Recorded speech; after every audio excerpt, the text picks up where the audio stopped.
There is a reason you have arrived at this specific moment, and I need you to understand that this is not a coincidence. It is not an algorithm that brought you here, nor is it a random click. You are here because your spirit has been unsettled.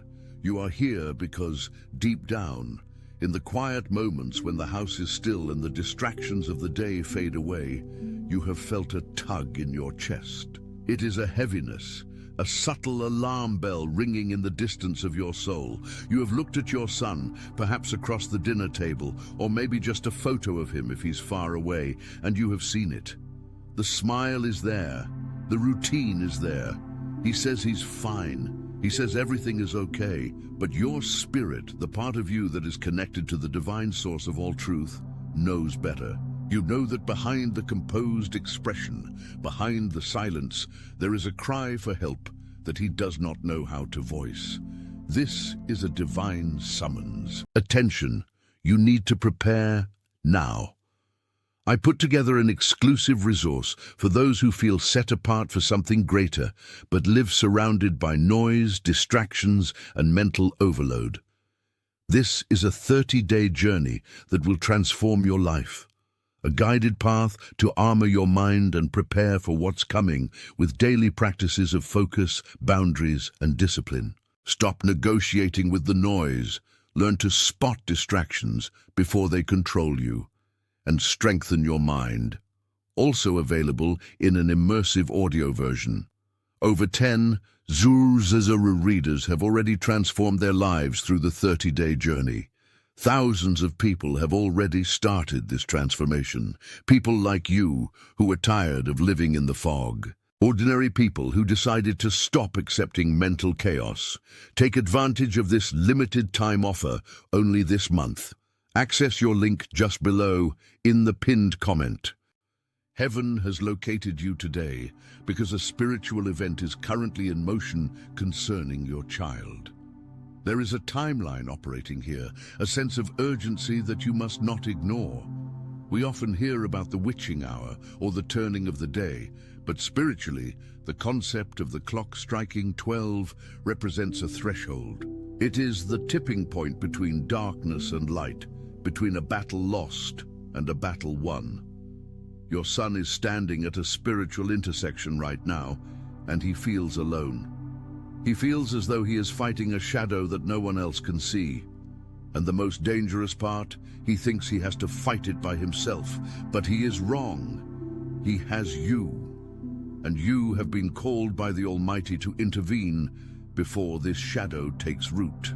I'm going to share with you exactly what is happening in his spirit, why he is withdrawing, and the specific, powerful actions you must take to pull him back into the light. But you must listen closely. Do not skip ahead, because the keys to his restoration are hidden in the understanding of his pain. There is a secret weapon of spiritual warfare that most parents overlook because it seems too simple, but it is the only thing that breaks the chains of silent depression and anxiety. I will reveal that weapon to you shortly, but first we need to acknowledge the reality of the situation. If you believe that your prayers have power, and if you are ready to stand in the gap for your son, I want you to like this video right now. It's not just a click, it is a digital act of agreement. It is you saying, I am here, I am listening, and I am ready to fight for my child. As you do that, you are signaling to the universe that you are taking your post as the watchman on the wall. Let's talk about the mask. In our modern world, particularly in countries like the United States, the United Kingdom, and Australia, there is a cultural epidemic that affects men and boys of all ages. It is the pressure of performance and the mandate of silence. From a young age, even if we try to raise them differently, society whispers to our sons that vulnerability is a liability. They learn that to be a man is to solve problems, not to have them. So when your son encounters a struggle, whether it is a financial fear, a relationship heartbreak, a crisis of purpose, or a deep, inexplicable loneliness, his first instinct is not to reach out. His first instinct is to lock the door. He builds a fortress. To you, this looks like withdrawal. Maybe he calls less often. Maybe when he visits, he spends more time on his phone than talking to you.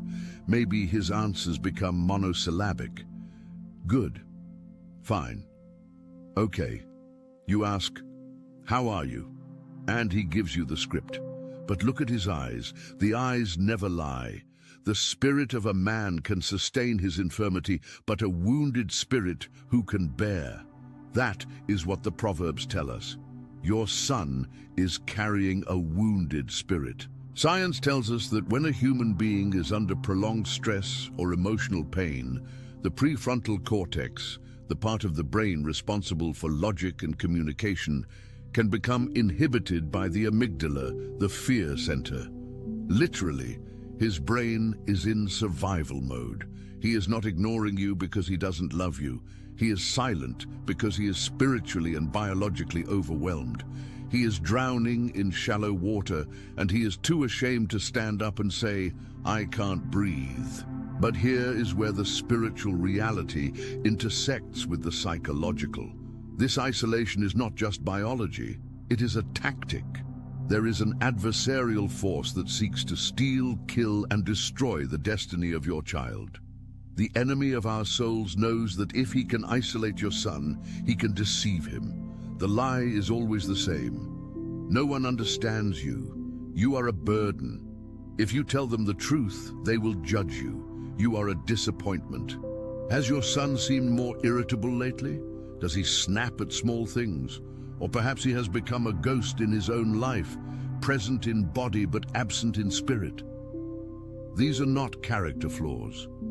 These are symptoms of a spiritual siege. The enemy is trying to run out the clock. That is why the urgency of before 12 is so critical. We are talking about a window of opportunity to intervene before these lies become his permanent reality. You might be asking, what can I do?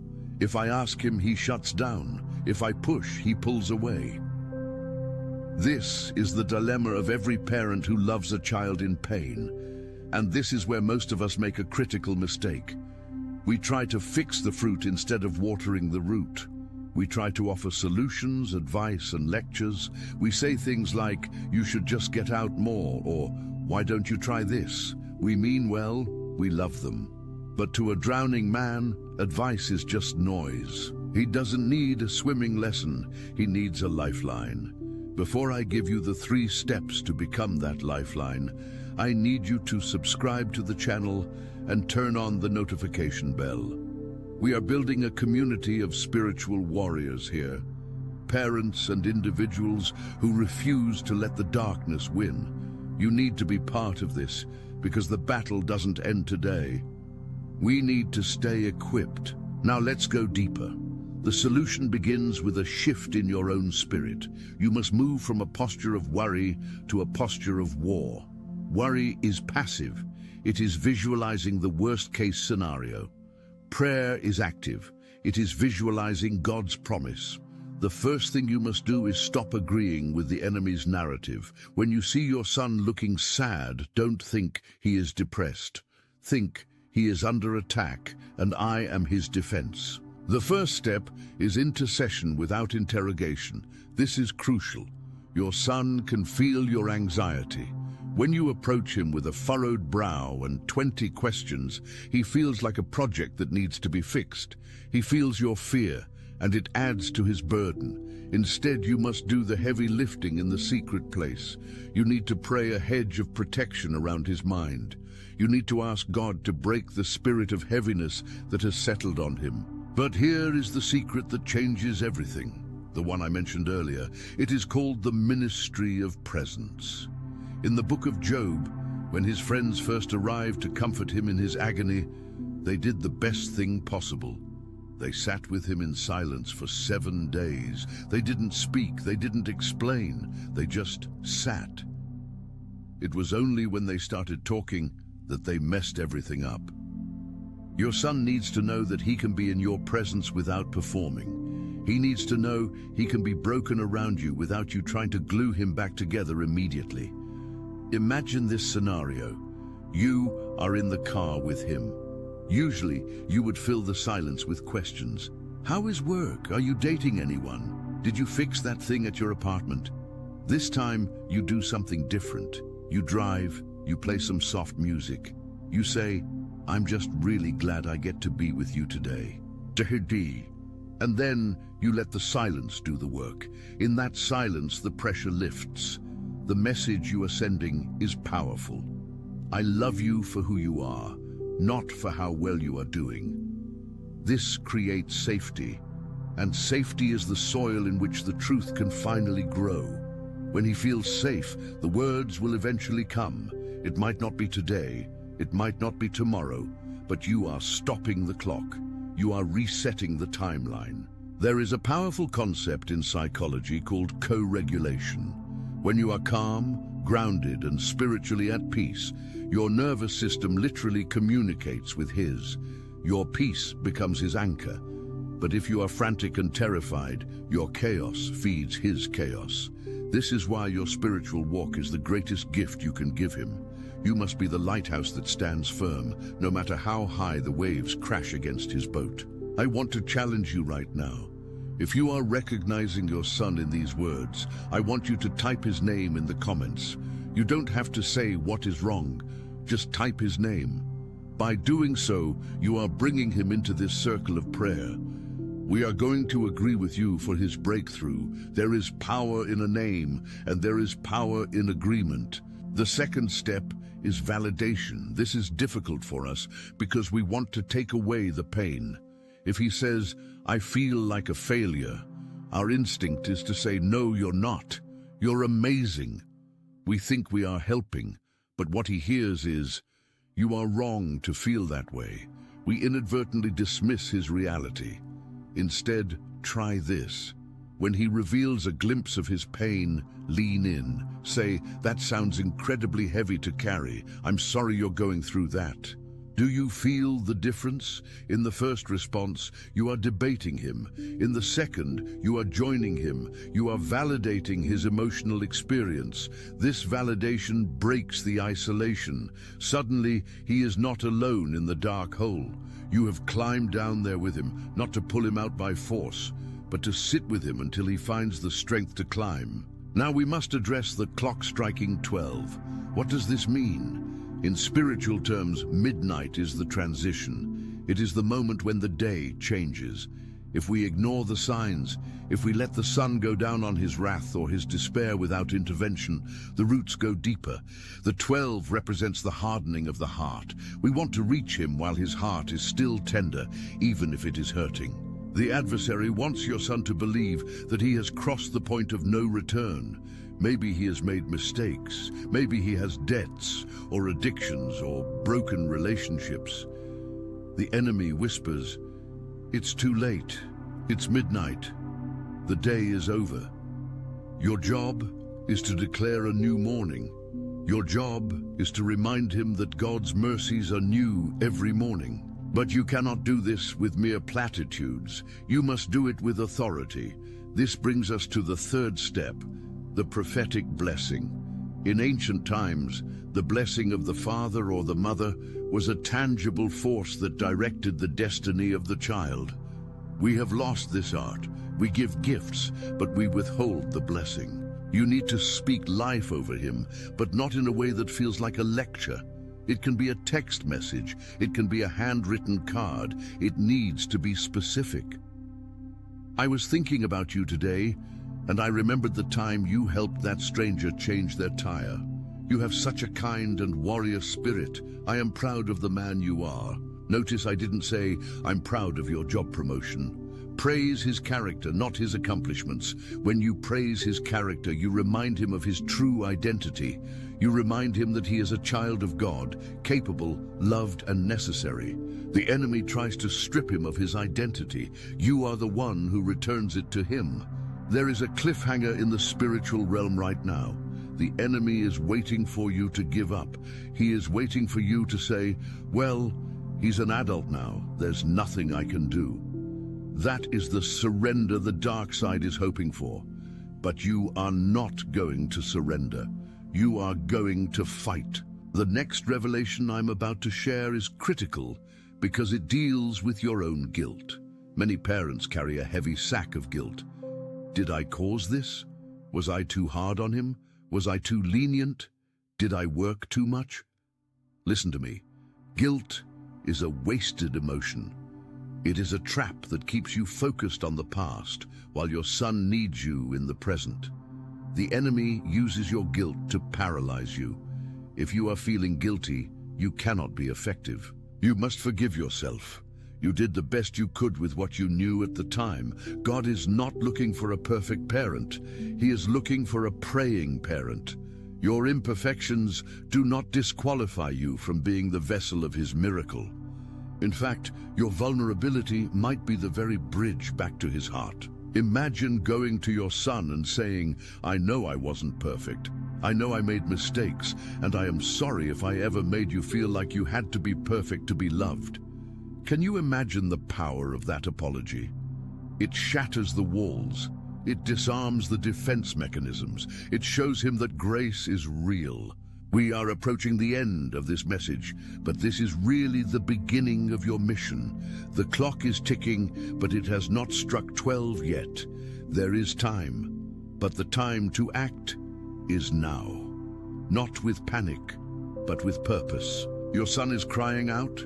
He is standing in a crowded room or lying in his bed staring at the ceiling, wishing someone could hear the scream inside his chest. He is waiting for permission to fall apart so he can be put back together. You are the one who holds that permission. I want you to take a specific action this week. I want you to reach out to him. Do not ask for anything. Do not complain about your life. Do not ask him to do anything for you. Just offer a no-strings-attached touch point, a text, a voicemail, a short visit. Thinking of you, love you, I'm here. Drop the pebble in the water and watch the ripples spread. The breakthrough you are praying for will not come with a marching band. It will come like the dawn, slowly, quietly, and then all at once, the light will be everywhere. You will see the light come back into his eyes.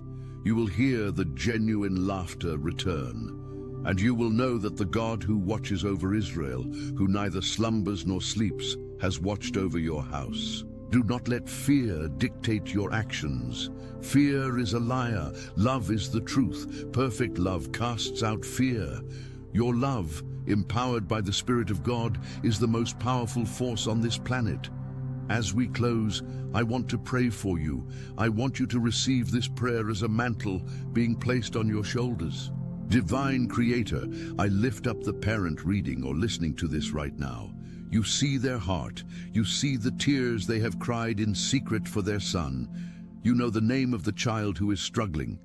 I ask right now that you would dispatch angels to that son's location. Surround him with a peace that surpasses understanding. Block the whispers of the enemy. Give this parent the wisdom of Solomon and the patience of Job. Give them the right words at the right time. Let them be a sanctuary for their child. We declare that the assignment of isolation is broken. We declare that the clock will not strike 12 on his destiny. We speak life, restoration, and hope into this family. In the name of all that is holy, amen. If you received that prayer, type Amen in the comments. Let the world know that you stand on the side of hope. Remember, the battle is real, but the victory is already assured for those who refuse to quit. You are the guardian, you are the watchman, and your son is coming home, not just to your house, but to himself and to God. Do not ignore this feeling. Act now. The next time you see him, look past the mask, speak to his spirit, and trust that the work God has begun in him, he will be faithful to complete. Share this video with another parent who needs this encouragement. We are in this together. Until next time, keep your light burning. The night is dark, but the morning is coming. However, knowing the morning is coming is not enough. You must know how to navigate the dawn, because the dawn can be blinding. When the light finally hits the darkness in your son's life, he might recoil. He might run back to the shadows because the light exposes his shame, and shame is a powerful burning mechanism. This is where 90% of parents fail. They see a sign of hope, a glimmer of change, and they rush in too fast. They try to fix everything in a day. They spook the deer. You need a strategy for the transition, a blueprint for the delicate moment when he starts to turn back. This brings us to the most difficult psychological concept you will ever have to master as a parent, the law of non-resistance. In physics, for every action, there is an equal and opposite reaction. When you push against your son's lifestyle with judgment, he pushes back with rebellion. It is a law of nature. But in the spiritual realm, when you stop pushing and start standing firm like a lighthouse, the dynamic changes. A lighthouse does not run around the beach looking for boats to save. It stands, it shines, it is consistent. The boats come to it when they realize they are lost. You must become the lighthouse. This requires a shift in your internal energy that is palpable. Scientists have discovered that our hearts emit an electromagnetic field that can be measured several feet outside our bodies. This is not just woo-woo spirituality, this is biophysics. When you approach your son with a heart full of anxiety, fear, and judgment, he feels it before you speak a single word. His amygdala, the fear center of his brain, activates. He goes into defense mode. He puts up the wall. You ask, "How are you?" But he hears, "You are failing me." But when you approach him with a heart regulated by peace, grounded in faith, and devoid of the need to control him, his nervous system detects safety. This is the secret key. You want to unlock his heart? You cannot do it with a sledgehammer. You must do it by becoming a safe harbor. Ask yourself this hard question right now. Does my presence bring my child peace, or does it bring him pressure? I know you want to save him. I know you see the cliff he is walking toward, but you cannot tackle him away from the edge without risking that you both fall over. You have to create an environment where he chooses to turn around. This involves a technique I call the prophetic pause. The next time you feel the urge to lecture, to correct, or to remind him of his potential, pause, take a deep breath, count to 5, and ask yourself, is this coming from my fear or from my love? If it is fear, swallow the words. Silence is better than a fear-based sermon. Your silence filled with prayerful intention speaks louder to his spirit than your anxious words ever could. Let's go deeper into the neuroscience of this connection. There is a concept called mirror neurons. These are neurons in the brain that fire both when an individual acts and when the individual observes the same action performed by another. When you are frantic, his mirror neurons pick up on that chaos. You are literally training his brain to be anxious. But the reverse is true. If you can master your own spirit, if you can find a calm center in the middle of the storm, you offer him a template for regulation. You become an external nervous system for him until he can heal his own. This is why your spiritual walk is the primary factor in his recovery. You are not just praying for him, you are modeling the victory for him. You are showing him that peace is possible even when the circumstances are hellish. That is a witness that cannot be argued with. He can argue with your theology, he can argue with your rules, but he cannot argue with your peace. Now I need to address a specific pain point that I see in the comments every single day, the pain of estrangement. Some of you are saying, "But I can't be a lighthouse because he won't even look at me. He has blocked my number. He won't come to dinner." If this is you, listen closely. This is the winter season. In nature, winter looks like death. The trees are bare, the ground is frozen, but deep underground, the roots are growing deeper than ever. They are searching for water.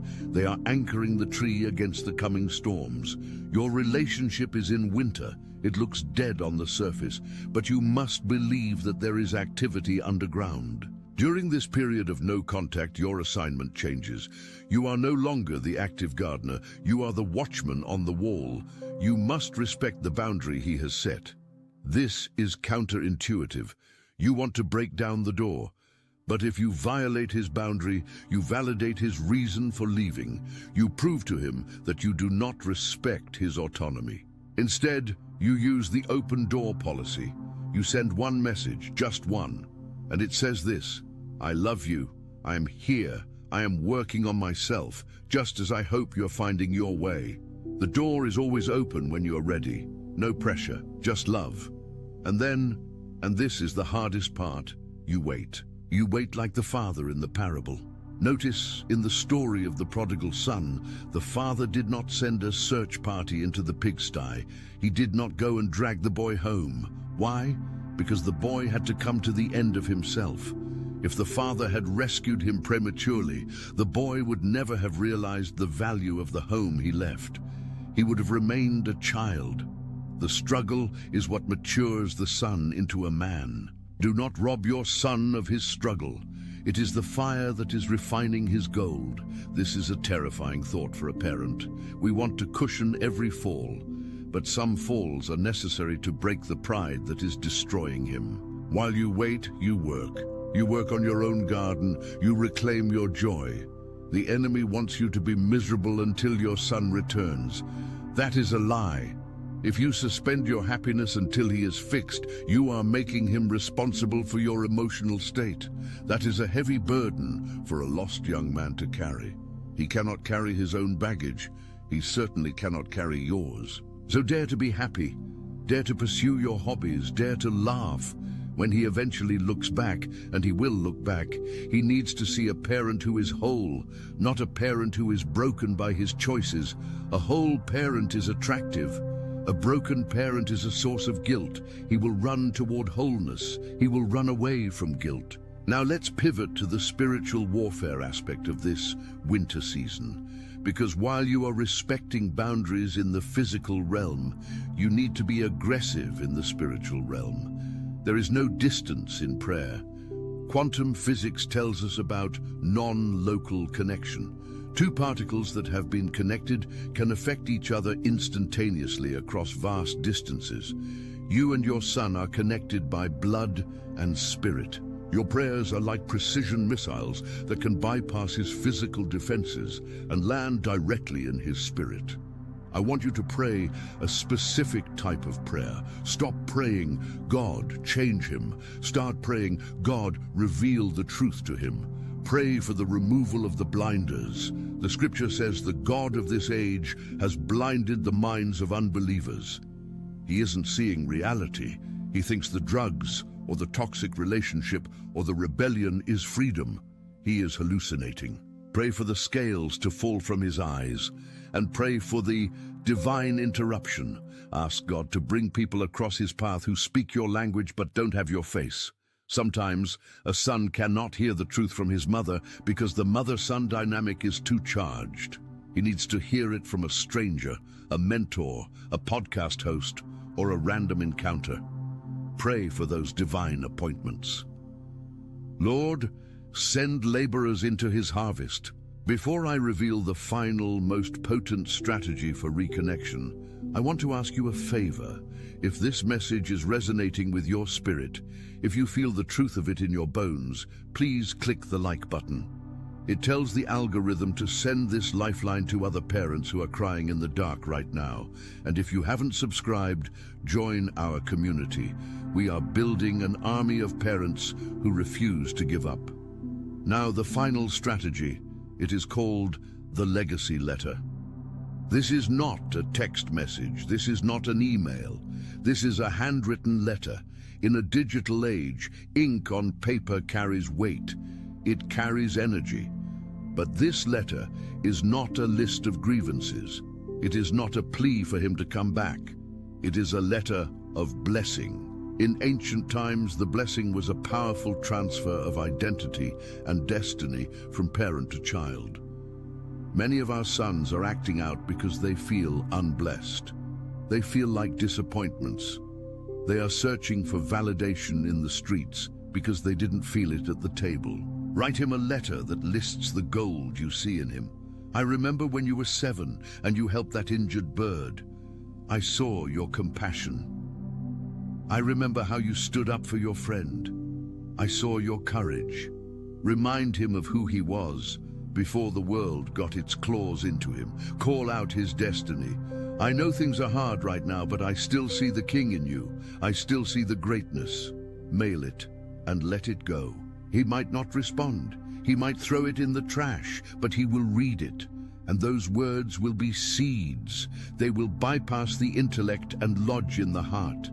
In his darkest moment, when the high wears off, when the friends abandon him, the Holy Spirit will water that seed. He will remember, my father sees greatness in me. My mother remembers my kindness. This is playing the long game. This is legacy work. You must understand that this battle is not just about your son. It is about your bloodline. The enemy wants to take out the next generation because he fears what your son carries. Your son has a destiny that is dangerous to the kingdom of darkness. That is why the attack is so fierce. If he wasn't valuable, the enemy wouldn't be wasting so much ammunition on him. Take that as a compliment. The opposition is proof of the potential. So dry your tears. The time for mourning is over. The time for warring is here. But we do not want attention. You need to prepare now. I put together an exclusive resource for those who feel set apart for something greater, but live surrounded by noise, distractions, and mental overload. This is a 30-day journey that will transform your life. A guided path to armor your mind and prepare for what's coming with daily practices of focus, boundaries, and discipline. Stop negotiating with the noise. Learn to spot distractions before they control you. And strengthen your mind. Also available in an immersive audio version. Over 10 Zuru readers have already transformed their lives through the 30-day journey. Thousands of people have already started this transformation. People like you who are tired of living in the fog. Ordinary people who decided to stop accepting mental chaos. Take advantage of this limited time offer only this month. Access your link just below in the pinned comment.